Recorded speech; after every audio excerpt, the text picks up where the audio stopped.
Welcome. Along with me. Oh, gnarly! Oh my god, I shot my eye out. These go to 11. Reading Starfighter. Hasta la vista, baby. 14.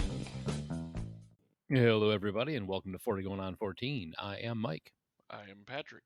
I am Joel. And I'm Josh, and ain't no party like a waffle party, because a waffle party has got me reevaluating both waffles and parties. Woo, woo, woo. Waffle party got weird. That doesn't flow very well, though. No, it doesn't. That's probably why it wasn't in the song. It's better than a lemon party. Can't Dick have lemon a party? lemon party without old Dick. That's right. Yeah, I gotta say, I probably have not reacted as strongly to any sort of party since Lemon Party. So Yeah, for those so- not in the know, Yes, we're talking about Office Space, the 1999 Mike Judge movie, and putting it up against the recent TV show Severance, 2022, that's directed by Ben Stiller, of all yeah, it's people. what caused me to finally get Apple TV. Yeah, it's some craziness. It's To put it mildly. yeah. I'm just gonna say right now, the theme is going to change midway through the show. Yeah, I'm not sure Joel got far enough for the theme change, but we'll get there. Yeah. But yeah, so here we are doing this. And if you'd like to leave us a voicemail, you can give us a call at 708 Now Wrap. That's 708 669 9727. You can also go into the show notes and join us on our Discord. So there's lots of stuff going on there. Most recently, I don't know, we're talking about hot sauce, talking about what were you drinking in there? Soju, Korean soju. Yeah. Described by a very wise man as a rough slap on the back from a very good and very drunk friend. If it's green in a bottle and messes you up fast and comes from Korea, it's probably soju. Isn't that what the guy was drinking in the bar in Boss Fight? Yes, and Yes. they each had a bottle in Squid Games, like the old man and Gi-hun. Mm-hmm. When I was in Korea back in '89, they told us about a type of soju there that had embalming fluid in it, and I figured, if you drank yourself to death, you'd already be ready to go. But true story. I'm not making a joke, but That may be the reason why they're also, they're right, halfway there. they're living on a prayer, man. Oh God. Okay, so we do have a voicemail. Yeah, you started it. All right, fine. I'll take the blame on that one. We have a voicemail from listener Sarah. Hi guys, it's Sarah. Yep. Hi. Joel. Just wanted to say good luck, and you're doing a great job, and love you all, and bye. I thought she was about to give us the good luck. We're all counting on you. She loves us all. Feels like I got a call from my mom on my voicemail at college. That's what that sounds like. There is also a Aw. voicemail from your mom. I know, it was complete gibberish. That's the thing. Back then, my mom didn't speak in gibberish. Now my mom speaks in Fluent speaks to- gibberish. Yeah, she speaks to Siri and has Siri translate, and that doesn't always go well. I thought you said Thank you, Syrian. Sarah. She speaks in Syrian. I was like, what is happening? Yes, Excuse thank you, me, Sarah. I speak gibberish. Yeah, Well, Sarah is kind of our den mother. So, Aw. she is. Wait, yeah. So, she's kind of like the fifth member of the team. yeah, for sure. 100%. She gives us ideas. She helps Josh with his acronym sometimes. They kind of shoot it But back and forth. And she's definitely our voice of reason when we need one. Yes, she is. Yeah. Yeah. Which Hi, brings Sarah. us to that time. This week in music, movies, and TV. And soju. All right, so this week we're going with February 19th, 1999, the release of the original Office Space.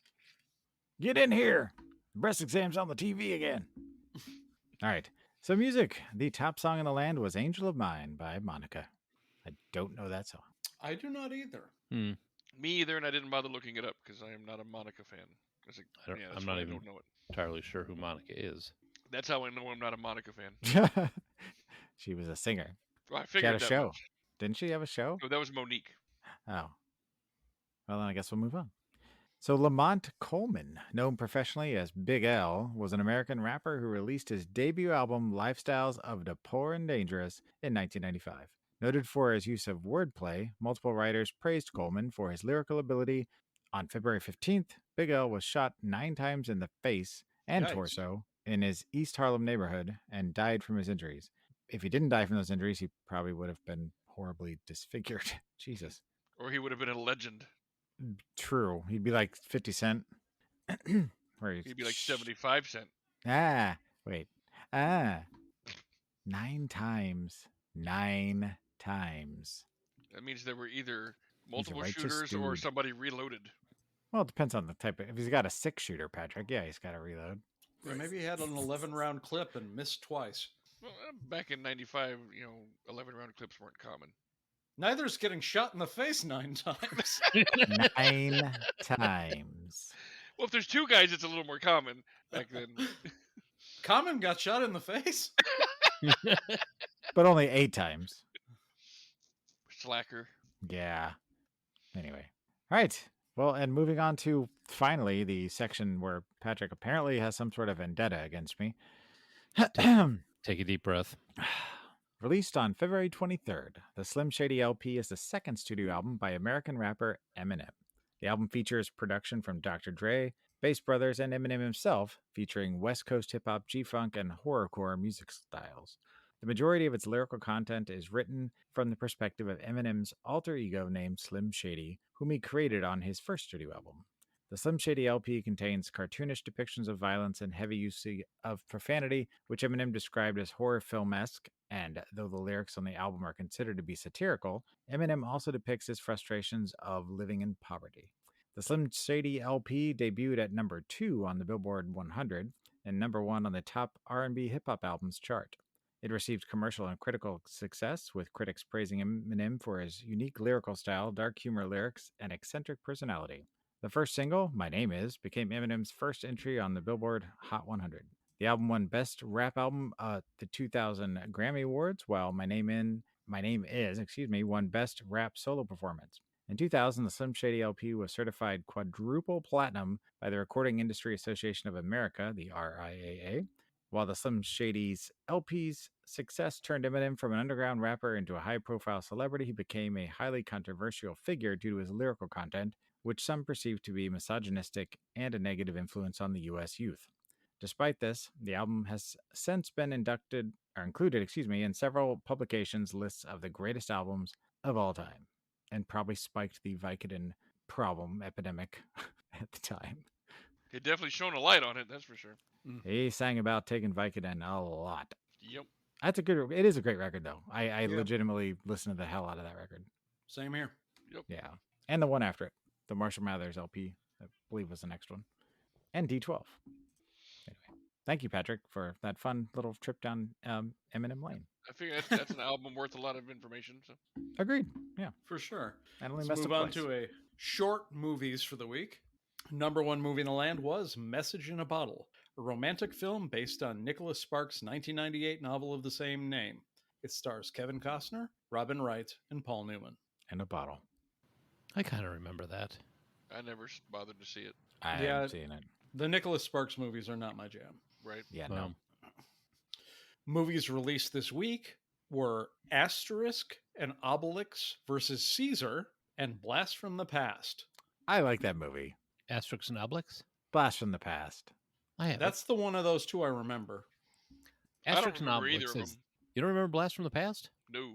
With Brendan Fraser. Brendan Fraser. He grew up in a bomb shelter. Christopher Walken. Oh, okay, yeah. Yeah, he keeps putting he keeps heating up the Dr. Pepper. He likes warm Dr. Pepper. Alicia Silverstone. It's a lot of fun. I've never seen it, but I know the one movie you're talking about, yeah. Yeah, it's Yeah. pretty good. It's It's not offensive, family fun. Yeah. Now, what about It's a Asterix? retelling of Encino Man. No. Well, kind of, but anyway. Oh, What Asterix and about Obelix. Asterix? They've been around forever. That's a huge cartoon out in Europe. Oh. The two Vikings, little short one with the big mustache and the big round one with the big mustache. I mean, it's Asterix and Obelix. I'm looking it up because I'm not sure. if you look them up, Oh. yeah, so you know who I'm talking about. I have seen these guys. What was Asterix and Obelix versus Caesar? Yeah, I'm just looking. I It's don't just remember that movie coming out. yeah. It was very Oh my limited. God! It's live action. craziness. What? But TV. Yes. Top shows in the land were very 1999. Who Wants to Be a Millionaire? Friends, ER, and Frasier. Ah, Frasier. Yep. Also, British TV drama Queer as Folk, written by Russell T. Davies, starring Aidan Gillian, Craig Kelly, and Charlie Hunnam, premiered on February 23rd. There you go. Along with that, Eugene Cal Siskel was American film critic and journalist for the Chicago Tribune. Along with colleague Roger Ebert, he hosted a series of movie review programs on television from 1975 until his death on February 20th. Siskel and Ebert refused to guest star in movies or on television, however. They could both not resist appearing on an episode of The Critic. In the episode, Siskel and Ebert split and each wanted Jay Sherman as his new partner. They also once appeared in an episode of Sesame Street. Siskel also appeared as himself on an episode of the acronym of the week, which is TLSS. Oh, I think I know this one. Pretty sure that's a tubby lesbian special sauce. Ew. Isn't that what Rick and Morty are trying to bring back? Ew. Yeah. No. He was close, though, No. I think, right? No, that's the Larry Sanders Show. Oh. This is the Closer theme to than I Larry thought. Show. The opening theme to Larry Show. Don't call Jeffrey Tambor a tubby lesbian. I want to find somewhere that's showing all The Critic again. That was a great show. It stinks. Buy my book. Is it not streaming? I'm sure it's somewhere, but I mean, I almost wish I had it all on DVD just so I can sit and Just, yeah. anytime. Yeah. You can watch it for free on Crackle or on a subscription on Philo, and that's it currently. Very nice. Wow. With that, The Critic, and do you remember Duckman? Yeah. It comes up a lot on the show. I don't remember watching it religiously, but I remember seeing at least an episode or two. Oh, yeah. I love that one. George from Seinfeld. Yeah, when Jason Alexander hosted one of the roasts, one of the comedians came up, and when they took the mic from him, like, "Thank you, Duckman." All right, moving on to sports. On February 16th, the Heisman Trophy awarded to O.J. Simpson in 1968 brought $230,000 in an auction. The sale was ordered to help settle part of the $33.5 million civil judgment against O.J. Simpson for the stabbing and slashing deaths of Nicole Brown Simpson and Ron Goldman. Wow. So yeah, just a huge dent into that $33.5 million. Yeah, that's 230,000, which led to one of the greatest jokes of all time. Are you guys familiar with the Norm Macdonald joke he told during the ESPYs? No, I'm not. He had so many O.J. Simpson jokes. He was the official host for the whole ESPYs, and it was the year that this happened, 1999. And the current Heisman Award winner was sitting in the front row, and he's all telling him about how, oh, good job winning the Heisman Award. That's something they can never take away from you, unless you kill your wife and a waiter. Ouch! Wow! Holy shit! Yeah. Too soon, man. Oh man, he was ruthless on Weekend Report. Just Yeah, now on in the Weekend- news on- in yeah, on California, Weekend Update. murder's now legal. Yeah, exactly. That which is ultimately cost him that Weekend Update job was because Don Ohlmeyer, the head of NBC, was one of his best friends was O.J. Simpson, and he kept telling Norm cut it with the O.J. jokes, and he never did. That's why he got fired. Yeah, Wow, because good for him. telling Norm Macdonald to stop doing something is exactly how you're going to get him to stop doing that. That's like pouring water on a grease fire. Yeah. Right. It's good he stuck to his guns, man. Yep. Oh yeah. And then lastly in sports, the 1999 Daytona 500, the 41st running of the event was held February 14th at Daytona International Speedway. Jeff Gordon won the pole and won the race, making him the first Daytona 500 pole sitter to win the race since Bill Elliott in 1987. Including including the No Bull 5 bonus, Gordon earned a then record payout of $2.172 million for winning. What? I didn't realize you could win that much. Well, I mean, it doesn't all go to him; it goes to his team and the team The sponsor, sponsors, and whoever all bought that, the car, and he gets a percentage and everything, and he gets endorsement deals and stuff from that. But yeah, still, that's a hunk of change. So the very last place finisher got a payout of like $91,000. So I mean, They're sitting on a pole. that means you had the fastest qualifying time, so you get the first, you get the very first spot. yeah, Right. like the game pole Pole position. Yeah, you're okay. yeah. Just checking. Where the term North and South Pole come from. Yeah, like No. that. No. You It's can't why they prove call 'em. Polish people Poles. See, What the hell Because is going on with you we people? we drive all over in Daytona cars. That's how. And that and they cut a lot of hair. That's why they call them barber poles. Yeah. And they like to take their clothes off a lot to music. That's why they're called stripper poles. Joel, only you can stop this. Play us off keyboard, Joel. All right. So back in 1999, the movie Office Space came out, created by Mike Judge, written and directed by him. And if you do not know who that is, if you have seen Beavis and Butthead or King of the Hill, you know Mike Judge. Oh, damn it. Idiocracy. Idiocracy, but that came after this. Extract, right? Yes. Oh, Extract was that? Yeah, that's another weird one. But this is a group of men who realize that they're going to be fired, decide to pull a final revenge plot on their office. And that's very lightly putting it, because a lot more happens. It has Ron Livingston as the main character, Peter. Jennifer Aniston as Joanna. David Herman as Michael Bolton. Ajay Naidu as Samir. Dietrich Bader as next-door neighbor Lawrence. Stephen Root as Milton. National treasure Stephen Root. Uh-huh. Gary Cole as Bill Lumberg.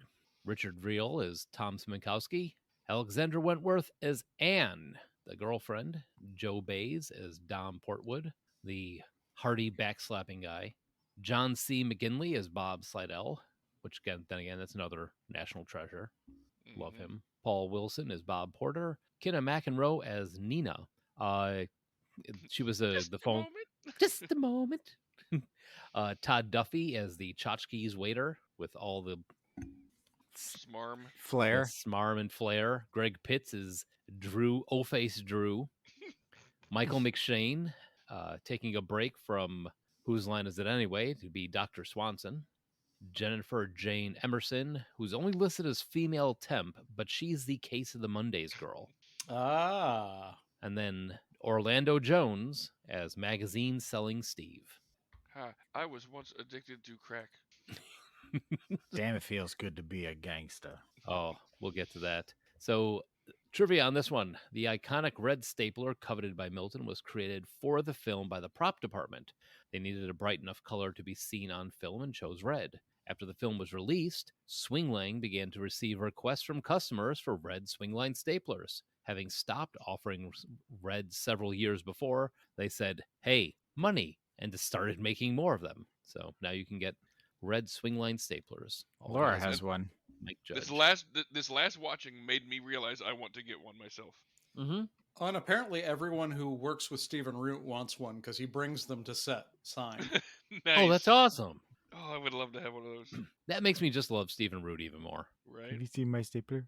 Also, the PC load letter scene was not scripted. David Herman had more lines to say to Ron Livingston, but he was interrupted by the photocopier actually jamming and didn't understand what the error message meant. That's PC amazing. load letter? What the fuck does that mean? After poor box office performance, the movie gained cult status on video. Mike Judge said that more people talked to him about this movie than any other project he's ever worked on. He was also offered a chance to make a sequel, Office Space 2, still renting. Judge said that because he had been through enough anguish over the first one, he didn't want to put him through the experience again, which I think is probably a good idea. Still renting? Still renting. Yeah, I don't know what that's supposed to mean. Yeah. Well, and it's interesting. Like, I know we posted to our Facebook page the original Milton Office Space sketches that were animated for Liquid Television and SNL. And some of the scenes, especially the ones between Milton and Lumberg, were pretty much taken directly from those sketches and fleshed out. The whole let me just grab that stapler scene. Yep. Is 100% straight from those takes. And in the Milton, if you haven't seen the shorts, he kind of looks like Beavis and Butthead's next door neighbor. Yeah. Oh, fuck. What was his name? Mr. I don't even know, but Hand? No, Mr. something like that. Well, that's Fast so Times at funny Ridgemont because High. I almost had the same thing, Mr. Hand, as a joke. It's something like that. So I'm assuming this is not a first viewing for any of us. Oh no. No, not at all. Not even.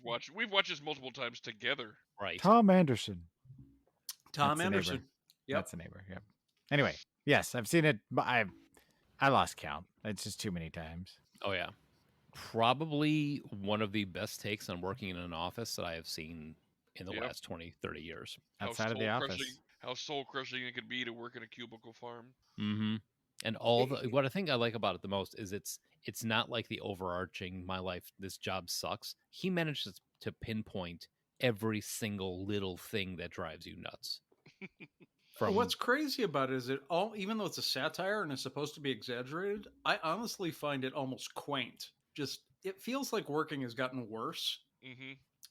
And I don't know. I think this is a really interesting time for us to do this show, especially with these two topics right in the wake of the Great Resignation and with the rise of the anti-work movement. Like, I think it's an interesting time to look at this topic. Well, especially now also for like, I work from home, but I've worked in that environment for years and it makes me appreciate the fact that I don't have to anymore. But right. Yeah, the whole concept of the work-life balance is radically reorganizing itself and has been for the last 3 years. Mm-hmm. Now, that said, even that same situation, I work from home, but I mean, from the office, there's still some things that I miss, like I got to get the hell out of here. Let's go get a cup of coffee. That's sort of like a bit of camaraderie with the people that you're working with versus, like I sit in my basement at my desk all day. Well, and the kids' stuffed animals. Well, there's something to be free said for food. fellowship of any kind. I mean, right. The free food too. Like I'll see them post and they're like, "Hey, it's Food Truck Friday," or "Hey, there's pizza and donuts in the break room. Come and help yourself." And then they're like, "Okay, there's still some here. Take it home if you want." And I'm just like, I'm at home and I can't enjoy any of this. Oh, they message you?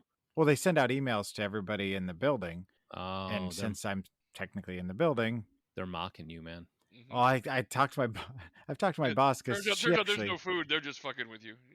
Since we're all remote, like the team that actually work on is spread out over Illinois and Texas. So it's like, they're talking about the Maine where she's out of. They're doing food stuff, and I'm like, I'm 3.5 hours from where you are.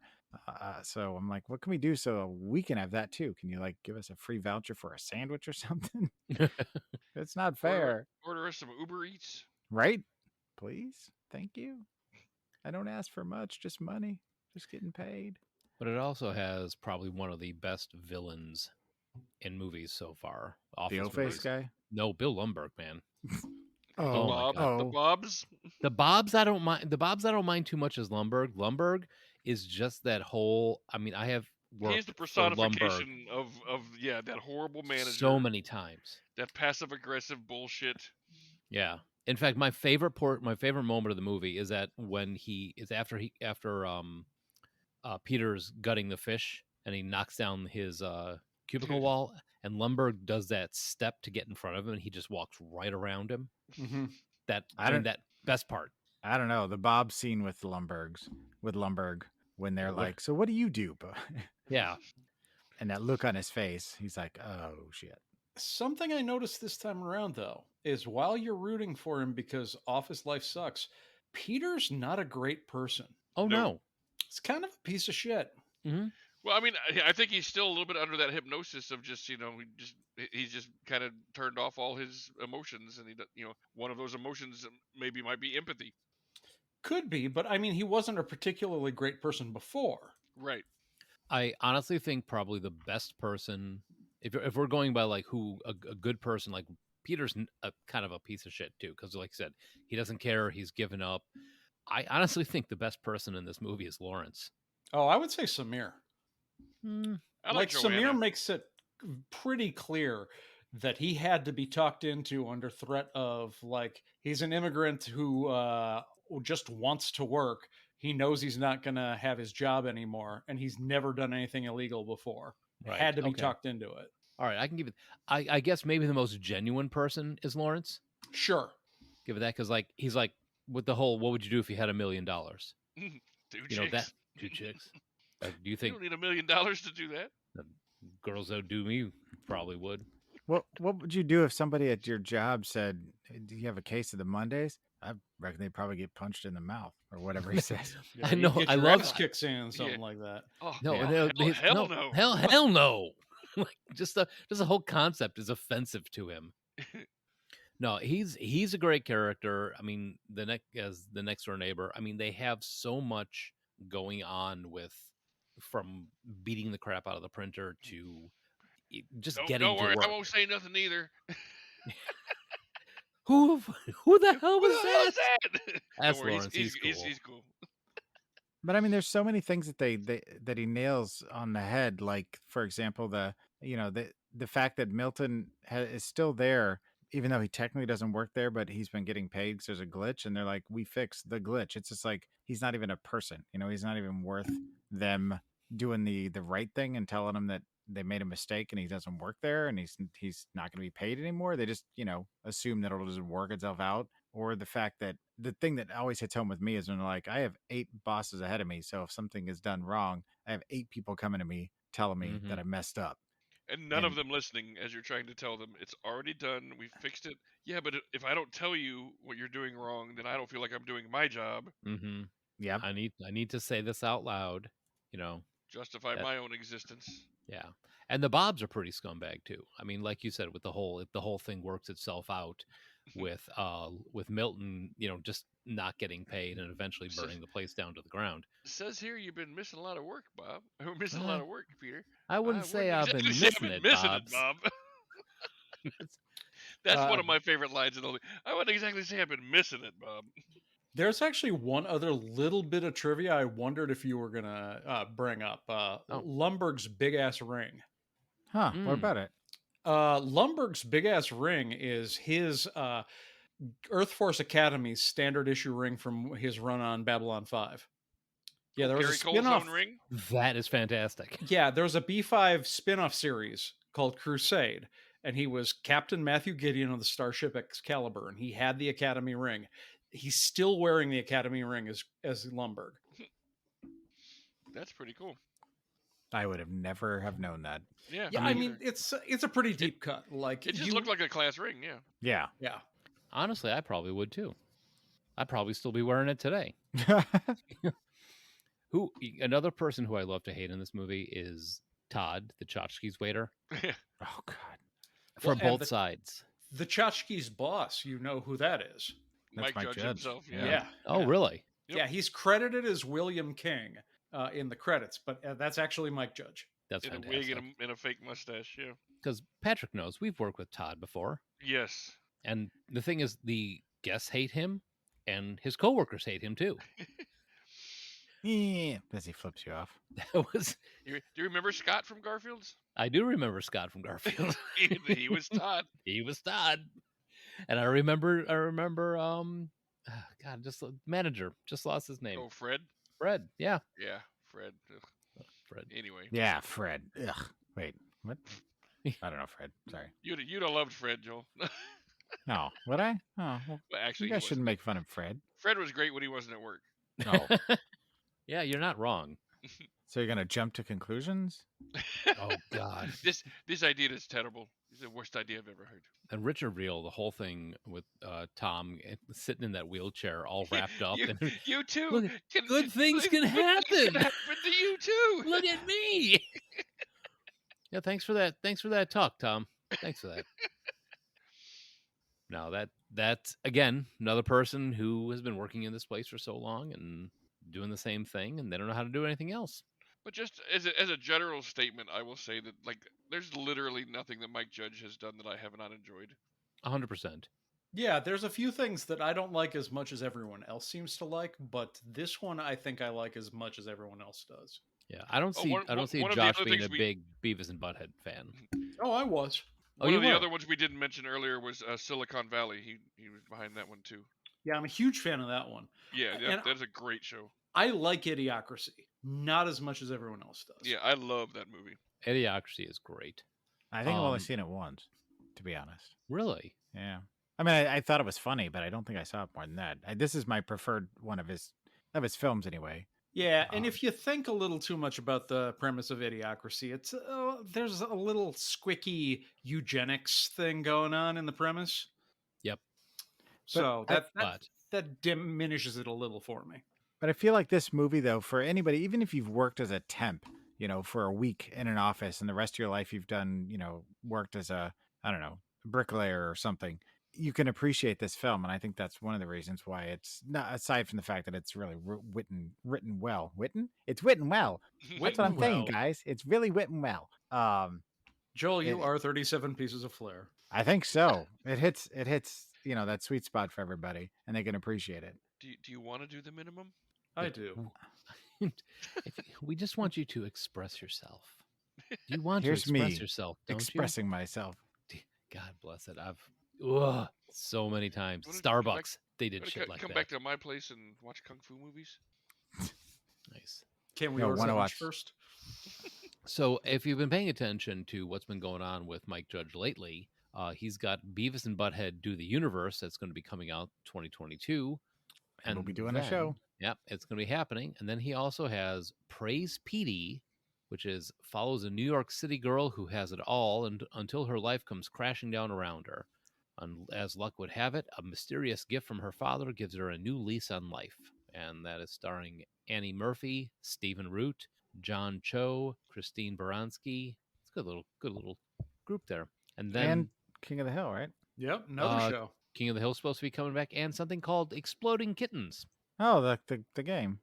I don't know. It says an eternal conflict reaches epic proportions when both God and the devil are sent to Earth in the bodies of chunky house cats, starring Tom Ellis and Lucy Liu, and Mark Proshk, who I think is amazing.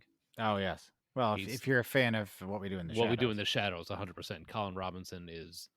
I in fact, at the where I'm at right now, there was one point where I was doing an interview with one of the talent acquisition team, and at the end of it, we finished, and they're like, "Oh, what did you think of him?" And I was like, "Oh God, it was such a Colin Robinson." And one other person on the interview team was like, "Ah, I get that," But he's only producing that stuff. He's only writing the Beavis and Butthead movie and directing it.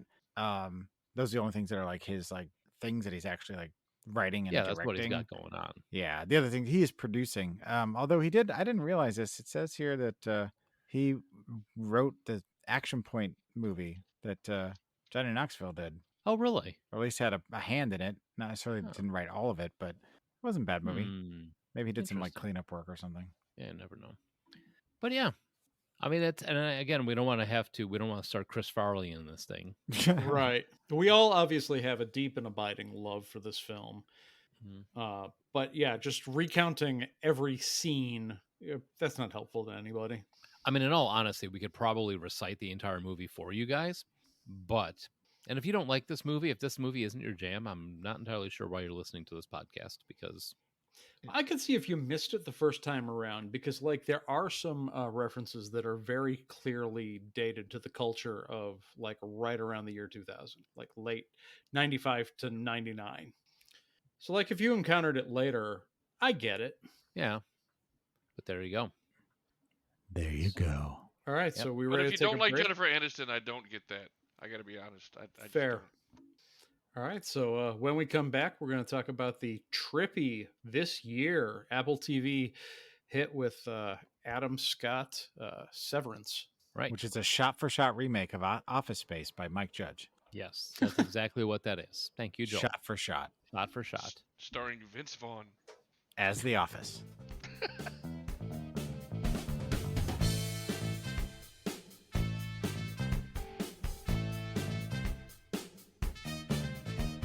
All right, we are back, and we are going to talk about Severance from 2022. This is a show about Mark, who leads a team of office workers whose memories have been surgically divided between their work and personal lives. When a mysterious colleague appears outside of work, it begins a journey to discover the truth about their jobs. Now, seeing this stars Adam Scott and also has John Turturro and Christopher Walken in it, and is directed by Ben Stiller, you would think that this was a happy, goofy, fun little romp, wouldn't you? What that means is you don't know comedians. You would be wrong. Yeah, in fact, I'm not even sure this is a comedy. It's a satire. But if it was just a satire, it would be distressingly on the nose. Mm-hmm. And it's not just a satire. But we'll get there. Yeah, we'll get there. Okay, so But there are noses. this is directed by Ben Stiller. Yes, that Ben Stiller The of one with the nose. Ben Stiller fame. Also, Aoife McArdle, who has done something called Kissing Candace and 2 episodes of the TV series Brave New World, which I really want to see. Also, this is created by Dan Erickson. Dan Erickson is known for Severance and got thanks on an episode of Man vs. Animal called Ultimate Hippo. And he also has a nose. Yes, that's all good. I don't know what Joel was talking about with a nose, by the way. That's why I'm harping on this. What the fuck? Well, was because they that said movie? that it's right on the nose or something like that. I don't know. Yeah, Go that's a phrase. rewind That's the a tape. phrase people. That's a phrase people use, Joel. All right. So, What? whoa. All right. You are getting spoilers, dude. Yeah, I'm calling it right now. Spoilers. So if you haven't seen the show, if you want to watch this whole run with no spoilers, maybe go watch it and then come back and listen. yeah, pause now. Come back in 9 episodes. All right, I'll be back. All right, cool. Yeah, All this right, is so a first. Yeah. I think Josh and I have hit every episode. Pat is just the season finale out, and Joel read a synopsis of it on IMDb. No, I got through 3 episodes. That's what I was able to do because Laura wanted to watch it too. So Yeah, this is the first time Joel's been the one lagging behind. Yeah, Yeah. I know, right? Yeah, we're not dunking on you. It's just weird. Because Yeah. usually you're the one who's watched all of it, plus the cartoon that literally no one watched. Yeah. And the behind the scenes footage and all the bloopers. Yeah, and I also watched the European version just in case. We decided to talk about that. And remember in episode 3 where they referenced that one Twilight Zone episode? I watched that episode. and that would gotta- all be accurate, but yeah, we were watching it together, so that slows me down a little because I don't have as much time to do Been that. there. Dude. So Oh, Yeah. did you just call your wife an anchor? no, Yeah, not- sounded like it. Oh, Sounded yeah. like it. well, you guys can all eat a dick except Josh. Since we're on that topic, I will mention that Sarah Joel's and I wife's did, an anchor? no, that my wife It's not an anchor. and she refused to watch this. Yeah, that is actually Because very important. this was too like she's in the corporate world and doing 2 jobs for the pay of 1 because her replacement in her last role is not trained. So like this was a little too much. Yeah, I know that this is something Suzanne would love. At the same time, after finishing the entire, I was worried about I was about the same with you, Joel. Like episode 3, I'm like, oh man, she's really gonna love this. I want to watch this with her. But when you get to episode 9 and you finish it, you're like, I gotta rewatch everything to see what I missed. Yes, because the last 2 episodes are going to put things into place where you're like, shit, this is going to recontextualize the entire series. I think if there was one phrase that I uttered the most in watching this series was, wait, what? Yeah, I mean, I've definitely had that happen several times. That and what just happened? Yeah, right. Okay, so let's get through who's in this thing first. So, I was going to say, yeah. you could tell we're excited about this because we haven't even gotten to the cast yet. Right. So Adam Scott, you may know him from such things as Parks and Rec, Big Little Lies. He does some voices in Duncanville. He was in the Nightmare at 30,000 Feet for the Twilight Zone series that we covered in the Twilight Zone episode. Party Step down. Brothers. Step Brothers. Yes, Party Down is a really underrated show. Zach He's- Cherry. Ant-Man. He was in The Good Place. Oh, Yes, he Oh was. Sorry, yeah, I- he was one of the yeah. He good was call. one of the devils. So- Sorry, not Zach Cherry. I like Zach Zach Cher- Cherry, though. I like Zach Cherry too. He was also Kiev in Shang-Chi and the Legend of the Rings. He's also in And- Duncanville.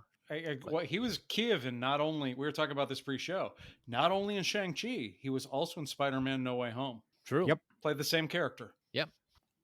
Helpsters, Most Dangerous Game, bunch of other stuff that he's been in. We also have one Britt Lower who plays Helly in this. She has been in something called High Maintenance, Mr. Roosevelt, Man Seeking Woman, and Casual. Yeah, she is mostly a TV actress. This is the first time I encountered her. She was in one episode of Always Sunny Really? where the gang gets romantic. Hmm. So, but yes, we also have Tramel Tillman as Milchek, kind of the enforcer type dude. He was also Detective Ocasio on Elementary. He's been in Hunters, Godfather of Harlem, and Dietland. I don't know what that is, I don't know. but I don't know. Have to check that out. But he's pretty good too. We also have Jen Tulloch, who plays Devon in 9 episodes. Yeah, that's Mark's sister. Oh, Devin. Yeah, Devin with the Okay. baby. Right. I'm sorry. Her IMDb picture looks a lot different than her character. Mm-hmm. Yeah, people would probably best know her for the new Perry Mason. Yeah, Anita St. Pierre is who she plays in that one. I want to watch that one too. I love the old Perry Mason. I got to find. We talked about doing it as a topic, just haven't gotten to it yet. Right. Yep, it's on the list. And then Deshaun Lockman as Miss Casey. May know her from Jurassic World Dominion. She did voices in Raya and the Last Dragon, and she was Raylene Kawahara in Altered Carbon. See, it's weird to me what IMDb Highlights pulls out for Deacon Lyckman. You're thinking Agents of S.H.I.E.L.D. I'm thinking The Dollhouse, and Altered Carbon. Altered Carbon. I'm thinking The 100. I'm even thinking Dr. Horrible's sing-along blog. She is one of the regulars for old school Joss Whedon. She had a really minor role in Dr. Sing-alongs. She's one of the fangirls, right? Yeah, the We Do the Weird Stuff girls. Yeah. Okay. But yeah, she is like in a lot of stuff I love. Yes. And then the brother-in-law, Rickon, Michael Chernus. God. Who Orange is the New Black. Funny Phineas Mason in Spider-Man Homecoming. Something Werewolves Within. He was Pete Anderson. I've seen ads for this Werewolves Within. I kind of want to see it. Based on a game. It's so good. And yeah, it's based off of the Werewolf game. Yeah, the game. Yeah. It's highly recommended. It's like Really? Knives Out with werewolves. Oh, weird. Yeah. I was not expecting anything, and I watched it with the in-laws, and all four of us loved it. Huh. And he's also going to be in Dead Ringers, the TV series. Oh, no, like the David Cronenberg joint? Based off the David Cronenberg twins with Michael, the Irons, Jeremy Irons, with the twin gynecologists. Oh, boy. But this one... Hey, we can do that show. Hey, wait. I know, right? Because this one, Rachel Weisz plays the Mantle twins. Huh. Gender swap? Okay. Yeah, interesting. Okay. I know. It's kind of strange because who's playing the guitar? Yeah, is that thunder? What is that? It's raining really hard here, so there's a lot of thunder in the background. Okay. That's literally thunder. That's thunder. Yeah. Oh Yeah. wow! So wow, That means it's headed this way. Yeah, if we lose Joel, you know why? Yeah. John Turturro as Irving. Barton Fink himself. Barton Fink. Yes. Pete Hogswallop. He's if you don't know him, seriously. He was just in Fat Man. Yeah. Is this the first time we've seen him and Walken together? I have to ask Joel. I wasn't sure. Oh. You would think not, but I couldn't place something else that they'd both been in. Yeah. And I even wrote down that the pairing of Christopher Walken and John Turturro is amazing. Brilliant. Oh, yeah. Christopher Walken is Bert, who from Catch Me If You Can, Hairspray, The Deer Hunter, Prophecy. He's in something called The Outlaws now, and coming up as Emperor Shaddam IV in Dune Part 2. Yeah. Oh, love Mr. Walken. Loved his role in this. Yes, and finally, he was also in the More Cowbell sketch. Yes, that's Bruce and Dickinson. that Fat Boy Slim video. Yes. Oh yes, that Fat Boy Slim video. Oh, weapon of choice. Before we get too far, I did find, and I had to dig here. John Turturro directed and wrote a movie called Illuminata, which he stars in as well with Christopher Walken. I had to look that up though. Deep cut. I appreciate it. Yeah, that's from 1998. Wow. Ooh. Then finally we have Patricia Arquette. Yay. Harmony Cobell, who has been in Boardwalk Empire, who has been in Medium, who has been in True Romance. True Romance with Walken, yeah. Yeah, with Walken. I mean, just so much all the way going back to... My favorite. Her being in the music video for Dokken Dream Warriors. Well, she was in the star of Nightmare on Elm Street Part 3, Dream Warriors. Yeah, there you go. Ah, my favorite. I'm so happy to see the her. Star, I love her too, Joel, but saying she was the star of Dream Warriors is a little bit of an exaggeration. All right, Robert Englund is the star, but she's the lead. She's the final girl. Huh? No, she's not. She's not Nancy. Well, she dies in the opening scene. No, Patricia Arquette's through the whole movie. Is she? Yeah. I could have sworn she was the one that had the veins coming out as a marionette. The puppet thing. No, that was No, a she was- dude. She was Kirsten. Yeah, she was Kirsten. Yeah, she made it onto the next 2 movies, just played by a different actress. Yeah. Yeah. All right, so some trivia on this one. This was filmed at the old Bell Labs building in Humdale, New Jersey, which is kind of right, Weird. I guess. No, not weird. It just seems like it makes sense when you know it's Oh. a Bell Labs. The water tower out front was supposedly shaped like a transistor because that's where the transistor was invented. Oh. So if you look up the address on 101 Crawford's Corner, Humdale, New Jersey, you will see that the roadways look like a transistor, and so does the water tower, because that's where the, I guess, world-changing technology was invented. The world's address. Oh. Do not play down the transistor. He was trying to play up to MBG. Yeah. I respect that, but that's Get not well gonna soon, John. Yes. So I'm just saying right now, after I finish watching this, I looked down at my clipboard, at my notes, and I had a whole Pepe Silva type thing going on. It was, I have arrows. I've got giant, this whole There's page. no Carol from HR. Sure. These people have been waiting for their mail for weeks. No, I have got, what the hell does being revolving mean? Is this a cult? And, just so many notes, so many arrows to one other thing. It is a full, if you want to watch a show that has you drawing arrows from one hunch to another, get on this show now. It will vex you. Yeah.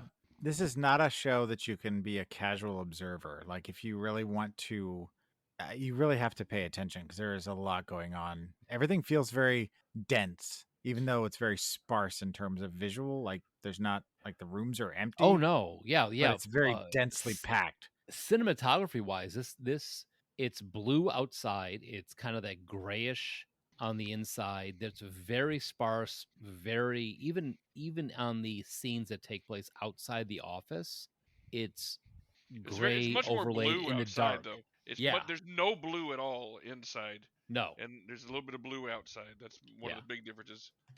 A lot more What's- white and gray inside. Now, if people haven't watched any previews for this, like, I know we did a light summary at the top, but I think one of the things that if you haven't seen this, the implication off the beginning that, like, when you're separated, your work self is one person and your home self is literally another person, which means that your outside person doesn't remember whatever happens while you're at work. That's fine. But the person who goes to work gets off the elevator, goes to work, goes home, and then immediately steps back off the elevator. Their entire life is work. yes, And it kind of gets into that if you've ever had a bad job and you feel like, fuck, it feels like I was just here. It Mhm. taps into that anxiety and turns it up to 11. And then you kind of get into that other place where you realize that you are making these sacrifices if you're at a bad job while you're there for the person you get to be when you're not there anymore. And this is questioning, like, is it worth it? Is this the way humans are supposed to exist? But like I said, if that's all it was, if it was just the social satire, I would have been like, okay, it was interesting. But because it's not just that, it gripped me. But I think it's important for, like, people who haven't even seen a preview to know what this is. Yeah. Do not step into this thinking is a Lighthearted comedy. Right. There's nothing tongue in cheek about any of this. This is a. In all reality, but the only things in common between the then and the now in this episode are the office building and the cubicles. Well, and there's a satire element in both. It's just the satire in this takes a backseat. Laura picked up on something because Laura didn't know what the show was going to be about. She loves Office Space, but she wanted to watch the show because, she loves the cast. She said, because I said this was kind of, because Josh, if I'm correct, this was your suggestion, right? Mm-hmm. She's like, well, what do these have to do with each other? And I was like, well, they both take place in an office. And she's like, well, I guess it makes sense because when he goes to the hypnotherapist in Office Space, he basically asks for this situation. Oh, good. That's a good pull from Laura. Nice. And I thought that was your intention. So when you just said that, I'm like, oh, that was unintentional. Well, there you go. So yeah, we'll just go with that. Yeah. I suggested this once I had seen an episode and a half of the show where it was still mostly satire, and where I kind of agreed with your initial assessment that it had a little bit of an element of like being John Malkovich. But I think you get a little further and you realize that there's nothing absurd about the show. Everything is planned and there's a logic to it, not unlike The Prisoner, where it's like the reason it feels absurdist is because you're missing some context. Yeah, there's so many things that happen in the first couple episodes that make complete sense by the third episode. Which the third episode is where I got, and I felt like, yeah, like things were, there was more to pick up on, because I was comparing it with it was a mix between The Manchurian Candidate, Eternal Sunshine, with a little bit of being John Malkovich, and a Westworld intro. That was after one episode. Well, and Eternal Sunshine, I think, is a pretty good comparison. There's a lot of that in this. Did you get as far as to being introduced to the concept of the four humors? Woe, frolic, dread, and malice? I don't remember that specifically, no. Okay. Because I don't want... This is one where we're going to have to drift into slight spoilers for you, because I thought they might have done that by the third episode. It's the four elements of every person's personality that the Keir... not the Keir family, the Egan's. Egan, yeah. The Egan Keir Egan identified, and what he says, like, mastering these four elements of a person is kind of what's behind the company. And a lot of the fan theories have to do with those four words about, like, do each of the characters represent one of the woe, frolic, dread, and malice? Oh shit, yeah, I can totally see that. It's pretty obvious that Mark is woe. Yeah, and because they are four very different personalities. Yeah, and Dylan is... I'd say Dylan is malice. I would say Helly is malice. I don't know. Did you see when Dylan meets up with Christopher Walken and his work partner in the hallway in the third episode? Yeah. And he's just like, fuck you, shit. He's just going off on him. Like, he's fucking... And there's some stuff Joel hasn't gotten to yet. Yeah. Dylan tends to react with violence. Yeah. And I would say Totoro is frolic then? Yes, I would say so. That he tends to focus on the things that make him happy. Yeah. Whether that's a dedication to company values, whether that's his relationship with Bert, what some of us know about his Audi personality. Which we got a lot from his meeting with Miss Casey, which... Whew, that was fascinating. I don't know. Okay, maybe not. Hang on a second. Be careful talking about Miss Casey. Don't, Miss Casey. Yes. Okay. I may just kick Joel. I was gonna say. I mean, if you want, I can leave. No. I think it's more entertaining for us to have to freak out. But there are reasons why Helly is dread that I don't want to get into for either Patrick or Joel. Mm-hmm. Okay, and some of the things that let me go to the early portions of my. Okay, so the dinner party where they're all doing nothing but drinking water. What things that I wrote? I want to slap the shit out of the brother-in-law, and this dinner party makes me want to claw my eyes out. He wrote a book. He wrote 5 books. 5 books. And then, God bless it, what happened in episode 3 now? Because... They go down to the place where all the former, like, bosses or whatever, like the big statues. It's like a weird museum. Oh, the perpetuity wing. If you went to the perpetuity ring, you have encountered woe, frolic, dread, and malice. You just missed it. I may have missed it then. Or, I don't know how. Because, that is one of the things that, like, the big statue is talking about. Okay. And Helly continued to try to get a note out, and she ran away at one point, and they were chasing after her, and she was busted out the window and was getting all... Then she winds up in the break room. Yeah. And season or episode 3 ends with her in the break room. That's right. And we learn a little bit more about Harmony and kind of that situation outside and inside of work, which I kind of picked up on as soon as I saw where she lived. But I have theories. I don't know if any of them are right. Do tell. Yeah, this could be interesting This considering isn't. that half of us have seen all of it, and one of us is almost there. Yeah, tell us honestly. That I think would move this along. Tell us your theories, Joel. Well, I mean, the fact that she obviously is not severed, Right. Okay. because she clearly is fucking with him outside of work. But the fact that she lives next door to him, or at least is there, and he talks about how he doesn't have a neighbor on the other side and it's quiet. I feel like that the outside world is the people that work inside are also the people that are in the same area outside. So whether there's a correlation there, I think, between the two, which I Well, haven't put I will together tell yet. you this: that he is living in company subsidized housing. Yeah, it's a company town. Yep. That's that's another thing you should have encountered already, but might have gotten lost in the shuffle. Because there's a lot to pick up on. And For sure. his friend, I assume is dead. Who, Petey? Yeah, because at the very end of the episode, I think it was in the end of part 3, where he's outside of the convenience store and he's bleeding from the nose and mouth, and he falls down, and I just assume he's dead based on that whole premise. The whole Petey and Mark But- thing also taps into a very common fear. That moment where you've been working for a while and like somebody leaves and you're promoted and you're like, oh, fuck, I'm the boss now. Yep. I've been there. And like that rang really true. The whole feeling like, okay, I have to do this, but I've never been the guy who does this before. Right. And something that I noticed is when he got that promotion, he got moved up there. I think it was either Irving or Dylan who made the crack about Mark's freshman fluke.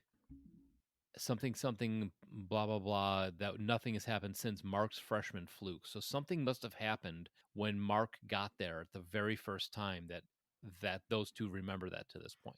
Yeah, because that's how he got the award that you don't see till later, which isn't a major spoiler for Joel. It's just there's an award near the end of the series that you normally get for being Refiner of the Quarter, but they made a point to say that Mark got one for himself that we see that he got for his freshman fluke, whatever that was. Yeah. Well, I'm hoping, and I don't want to know obviously if they do, but that they're gonna shed some light on what exactly they do there. Okay, don't know if I will save you some time. No. You are going to get lots of answers. Some yeah. answers are going to be season-wide things. Some answers are going to be series-wide things. And thank God they got it picked up because it ends on the mother of all cliffhangers. Yeah. Well, that's not good. I don't like cliffhangers. Well, oh, then you're sorry. You're gonna have a hard time for the next 6 episodes. I was gonna say you got about one more episode before you're gonna have a hard time not watching the rest of the season. Well, and we're both into it now, so it's definitely going to be finished. It's just a matter of when, not if. Now, one of the things I like about this is how much they go in on making you feel uncomfortable no matter where you're at.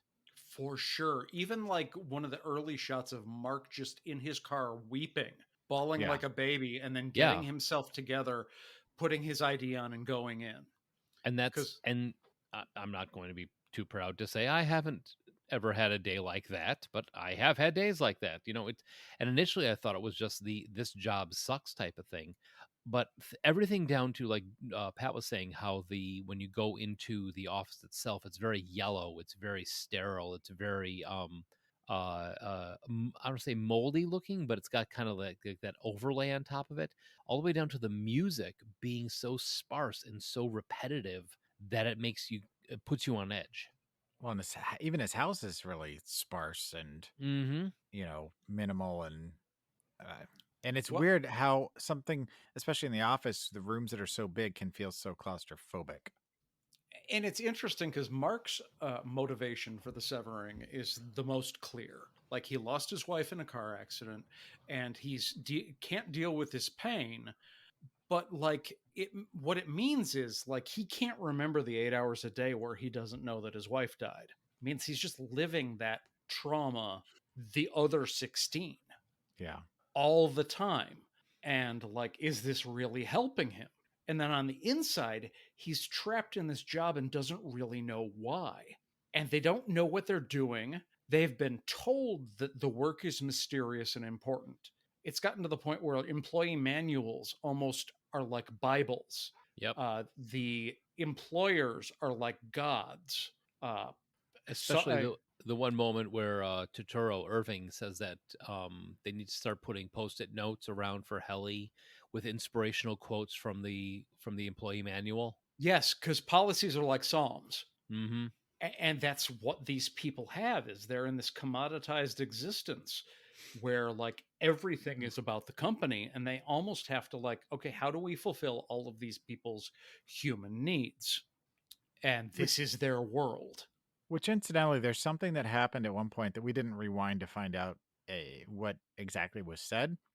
I didn't hear it the way that Laura heard it, but she seemed to think that at the dinner party, I think it was after the dinner party, he's eating a sandwich with his sister, I believe. And there was some reference that there's a shortage of food or something. Is that anybody else? Is that accurate? I don't think there's a food shortage. No. Okay. No, I didn't think so, but that's what she thought, that there was something else going on. I'm like, I don't think it's like a dystopian future. No, it seems like pretty normal outside of there type of thing. But the thing that I did notice is the technology change from outside the office to inside the office. Because outside the office, they have smartphones, they have flat screen TVs, but when you go into the office, you're going back to old green screen CRT monitors. Yeah, I noticed that too. I was like, they're using this high technology, but they're also using this really outdated technology at the exact same time. Right. And I mean, initially, it's like teleporting through rotary phones. Yeah. And it was kind of weird because initially I was looking at the stuff, all the tech that they were using for being inside the office, and so much takes place inside the office in the first half of the season that I was like, oh man, I thought it was initially set in the like mid 80s, like early 80s, say 86-ish type of thing, until they got outside and somebody pulls out a smartphone. I'm like, well, what's that change about? And then why do some of these numbers cause dread in people? I mean, at one point, Helly gets immediately scared of a number, and so many questions. Well, the note system that picks up on if you're trying to smuggle a note out, that's obviously not a low-tech thing. Right. But yeah, then the screen is like a green severing screen. your damn brain is not a low-tech thing either. Right. I mean, probably the real answer is that the low-tech look contributes to the aesthetic. It looks cool, and it contributes to you feeling weird about the whole thing. But like, you can probably find a in-universe reason why it's low-tech. Like maybe it's harder to hack. There's lots of reasons you could find as a justification, but it's probably really an artistic choice. Well, just like the fact that there's only 4 cubicles in this giant room. I mean, it's not a very well, because they're looking to expand. Right. It's not a good use of space. You don't know how many like different departments there are, how many people work there. Right. And then eventually okay, Joel, you mentioned this I know, right? You mentioned the point when Dylan like was getting hostile towards Bert, Christopher Walken's character. Okay. There's some serious history from this, because it seems like everybody is working for the same company, but at the same time, everybody is extremely cautious and holding every other department at arm's length. Well, and I think that this is a theme, and I'm going to drift a little close to spoiler for Joel here, but I'm going to try to weave this.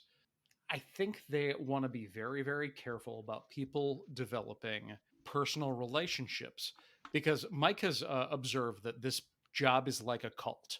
And one of the things that cults want to do is they want to cut you off from anyone you can make a meaningful human connection with.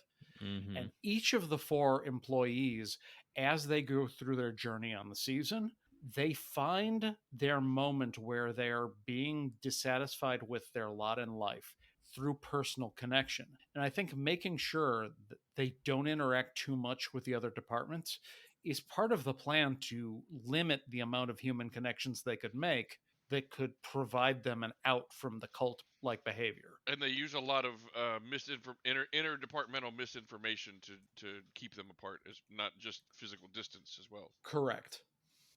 So yeah, especially as you get deeper into the series, like the idea that there are some cult-like elements to Lumen, I feel that idea is right on track, and that feeling gets stronger and stronger as you get to the end of the season. Yeah, religious elements and aspects and overtones definitely start ramping up.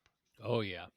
If you'd like to continue this conversation, join Josh and Patrick and I on the second part of this show. And God, I want to say so much. Well, I'm sure we'll be talking about it in the spoilers channel in the days to come. We'll give Joel a couple days to catch up and then be like, yeah, just don't look in the spoilers channel, dude. Yeah. Do you want to subscribe to Guardians of Justice Facts? I would. I liked it. But yeah, I think the thumbs up, thumbs down on this is going to be pretty obvious because this was the show. As much as I like Mythic Quest, as much as I'm looking forward to Ted Lasso, this was the one that made me decide, okay, Apple TV is yet another streaming service I'm paying for. Yep.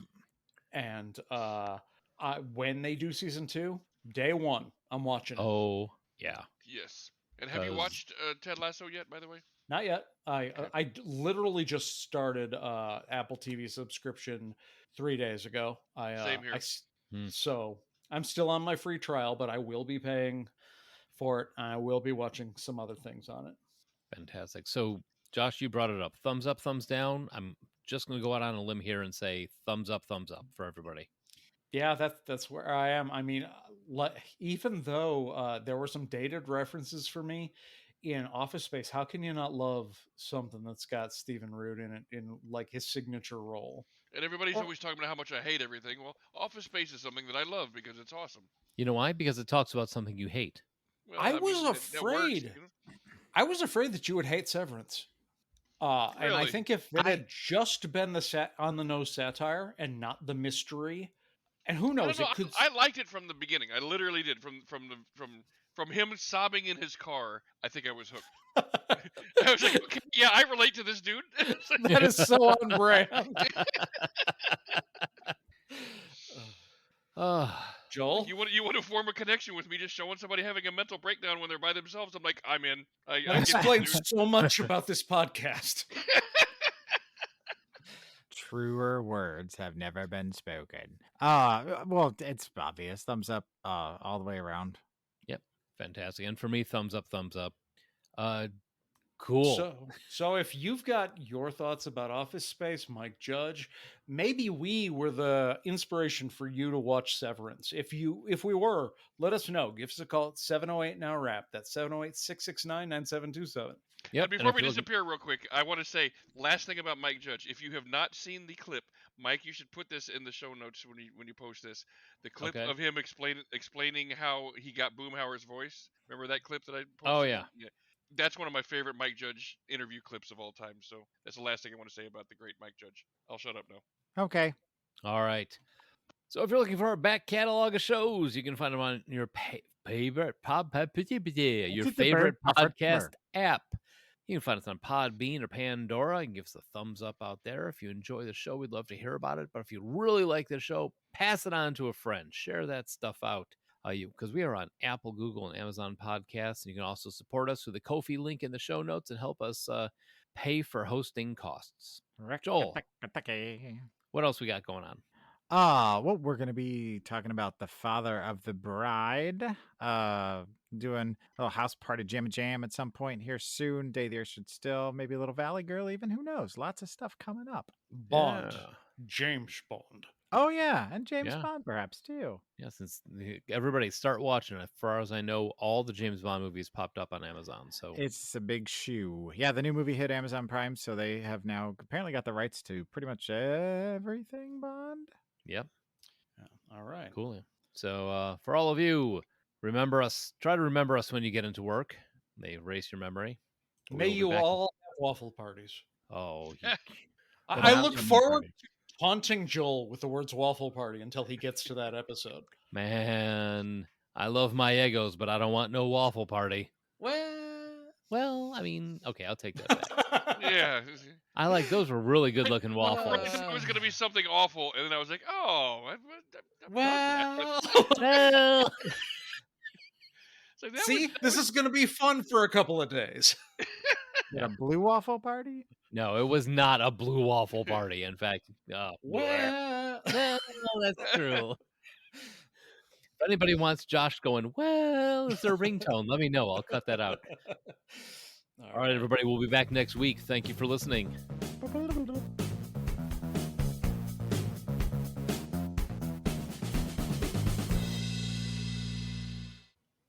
And they like to take their clothes off a lot to music. That's why they're called stripper poles. Joel, only you can stop this. Play us off keyboard, Joel. I mean, I had to wait. I can't just, He has to be told. Yep. He's like a vampire. He can't do it unless he's invited. Exactly. So that you guys could have kept going, and I wouldn't have been able to stop you. Well, I was running out of stuff. So. I know he was losing his steam there. It was, Yes, then... running out.